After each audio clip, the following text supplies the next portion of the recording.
Okay, children, going ahead with the exercises, chapter 7. Now we will see question number 9. Find the coordinates of the circumcenter of a triangle whose vertices are this. Also find its circumradius. Okay. Now the thing is, let that point be O. Let that point be O and O का coordinate हमने लिखा है x y. O का coordinate लिखा है x y.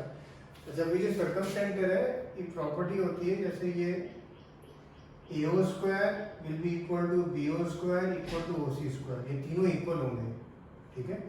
And इसमें एक बार आपका एक्स वाई निकल गया, फिर जो लास्ट उसने बोला फाइंड द सर्कमरेडियस, उसमें तो बस डिस्टेंस फॉर्मूला लगा के आप कोई भी एक निकाल देना, तो आपका वो रेडियस जो भी वैल्यू है वो आ जाएगा. ये सब रिलेटिवली सिंपल है. जैसे सपोज पहले ये दो हैं, जैसे AO स्क्वायर निकाल देना और BO स्क्वायर, जब आप आमने सामने रखोगे काफ़ी चीज़ें ऑटोमेटिकली कट हो जाएंगी और आपको एक वैल्यू मिल जाएगी. फिर दूसरी दो करना एंड जो आपको फर्स्ट से वैल्यू मिली है वो आप ऑटोमेटिकली यूज करेंगे तो हो जाएगा.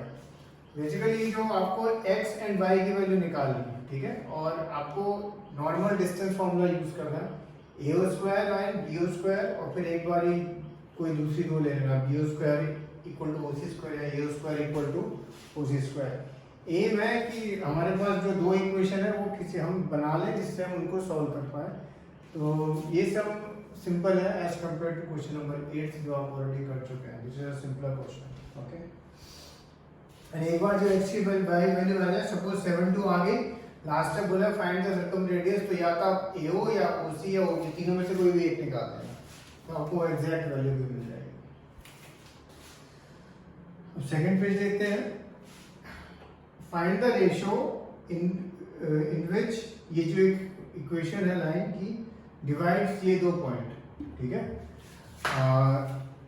ये क्वेश्चन कैसे करना है आपको बस लिखना है पहले, let it divide in the ratio k:1 लिखना, k:1, और फिर ये दो कोऑर्डिनेट यूज करके, और रेशियो क्या, m1 का m2 का रेशियो लेना है k:1. आप पहले x का कोऑर्डिनेट लिखना जो भी आए सेक्शन फॉर्मूला यूज करके, और फिर y का कोऑर्डिनेट लिखना, ठीक है. सपोज x का आता है, मैं ऐसे ही लिख रहा हूँ भैया, 2k+1/7, और y का भी कुछ इस तरह से आता है. फिर ये जो भी वैल्यू आए x की और y की, सेक्शन फॉर्मूला यूज करके इस इक्वेशन में सब्स्टिट्यूट कर देना, इस इक्वेशन में आप सब्स्टिट्यूट कर देना, ठीक है.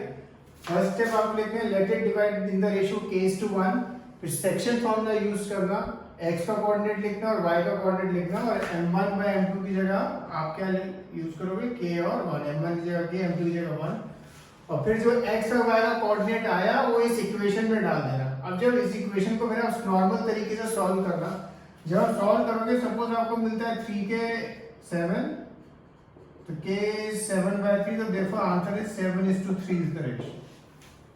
ओके. अच्छा, इसमें वाले जब इक्वेशन को आप सॉल्व करोगे एक चीज ध्यान रखना, जैसे फॉर एग्जांपल सपोज ऐसा चल रहा है, मैं ऐसे ही लिख रहा हूँ भैया, it's not necessary, suppose k+2 plus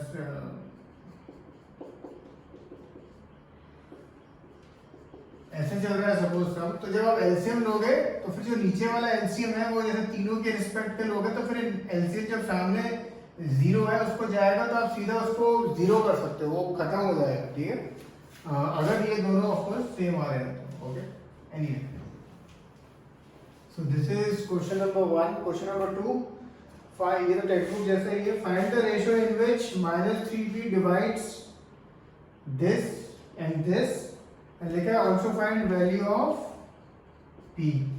so ये पॉइंट पूछा है कि इन दो पॉइंटों के रेशियो में डिवाइड करता है. ऑब्वियसली -3 दिया हुआ, यानी x वाला कोऑर्डिनेट आपको दिया हुआ है, तो सेक्शन फॉर्मूला यूज करके x का कोऑर्डिनेट आपको दिया हुआ है, बाकी वैल्यू जब आप डालेंगे, ये दोनों चीजें आपको गिवन है, तो आपको क्या मिल जाएगा, m1/m2 का ratio. And once you get m1/m2 का रेशियो, उसके बाद उसने और एक चीज और पूछी है, also find value of P, तो वैल्यू ऑफ पी निकाल सकते हैं आप बिकॉज सेक्शन फॉर्मूला है आपके पास और m1 पर m2 का रेशियो भी होगा।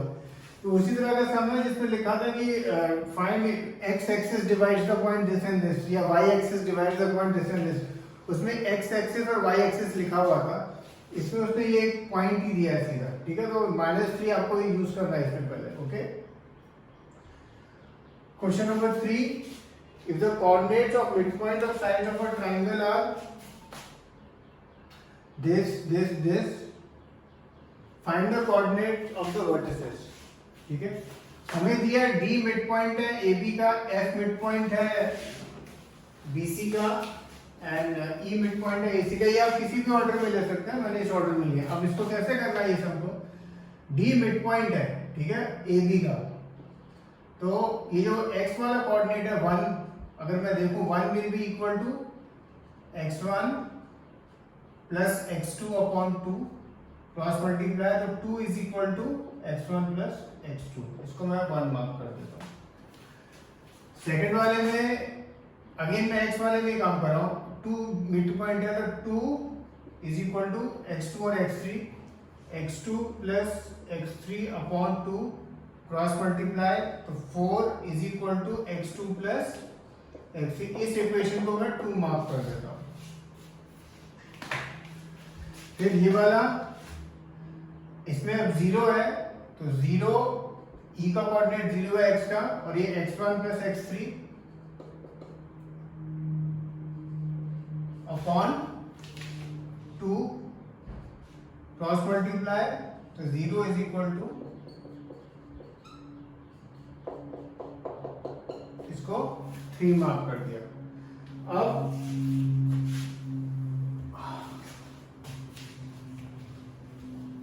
मैं क्या करता हूं, ये तीनों इक्वेशन है 1, 2 और 3, इन तीनों इक्वेशन को मैं ऐड कर देता हूं, दिस एंड दिस। जब ऐड किया मैंने तो यहाँ पे तो कोई वैल्यू मिलेगा, और यहाँ मुझे अगर आप x1 plus x2, x2 plus x3 और अगेन x1 प्लस x3, तो आपको हर एक का 2 मिलेगा, तो 2 x1 plus x2 plus x3 मिला आपको। अब ये 2 नीचे ले जाना,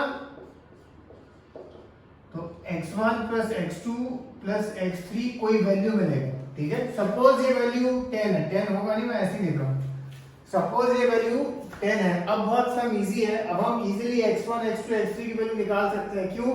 जैसे सपोज x1 प्लस x2 कितना है 2, तो यहाँ x1 प्लस x2 की जगह क्या डाल देना 2, तो आपको x3 मिल जाएगा। सिमिलरली x2 प्लस x3 जैसे आपके पास क्या है 4 है, तो आप यहाँ डाल सकते हैं, तो आपको x1 मिल जाएगा। एंड सिमिलरली लास्ट वैल्यू, तो इससे आपको क्या मिलेगा x1 x2 और x3। सिमिलरली आपको यही स्टेप पे y1 y2 और y3 के लिए भी करने होंगे, ठीक है।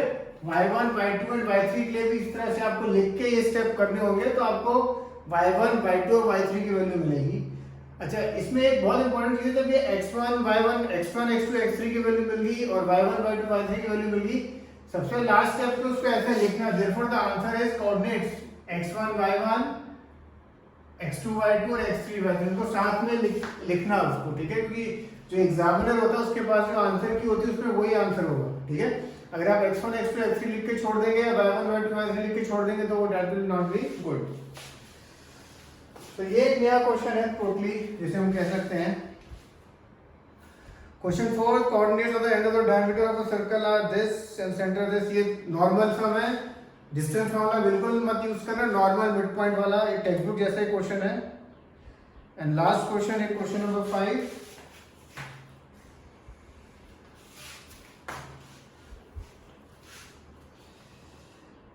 ABC are vertices of a triangle. Find the length of the median through A and also coordinates of the centroid. तो सबसे पहले ABC ये आपको दिया है, A दिया है, B दिया है और C दिया है, ये तीनों कोऑर्डिनेट आपको उसने दिए हुए हैं। तो पहला तो होगा find out the length of the median through a, तो बहुत इजी है, आप इसका मिड पॉइंट निकाल देना D, और मिड पॉइंट निकालने के बाद सीधा बस AD का वैल्यू निकालना है डिस्टेंस फार्मूला से, ओके। और D आप कैसे निकालेंगे, this plus this upon 2, this plus this upon 2।